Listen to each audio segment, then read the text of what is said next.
So I just want to tell you where I'm at with the b.beat, the firmware developments, issues and whatnot's going on. It's currently June 2024, the end of June, and the last official release from b.beat was version 4.5.1.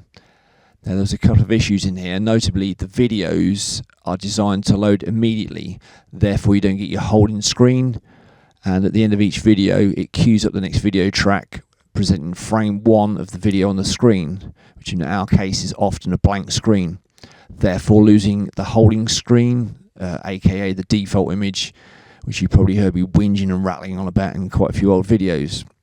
So this wasn't great, so I contacted the developers. Great support there from m.live, b.beat people, and they said I could try out one of the beta firmwares, which is 4.5.1 development version beta. This was riddled with bugs, which I reported back, and they're addressing that. There's some great new features, by the way, coming on that to look out for, but the bugs made it totally unusable for live use.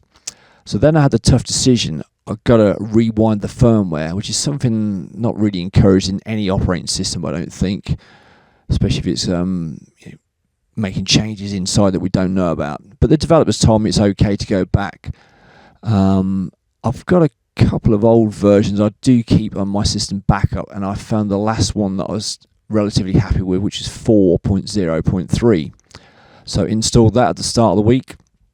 I did a little bit of home testing just to make sure it was okay, seemed okay, and then less than 7 days to go, I had quite a big show and quite a tense moment putting an older firmware in and running the show. So let's have a quick look what happened there. b.beat back in action. We're running full HD screen this evening, looking good. Hope it don't go down. On this occasion we're running out the HDMI and we're going into our SDI converter. The reason being that the video control unit is situated some quite away, so we've got a 50-meter SDI cable going down to the control shed over there, weatherproof by the looks of it, and then back up some multiplexing Ethernet cables which comes to around the back of the screen. It's all a bit complex there. We try not to get involved with that stuff, so as long as our side works, happy days. Fingers crossed, we'll go good. So that was sound check done. Everything seemed to be going really good. The SDI video connection seemed reliable, and audio was good. 4 hours later, we'd done the show, and it was flawless. The b.beat didn't let us down.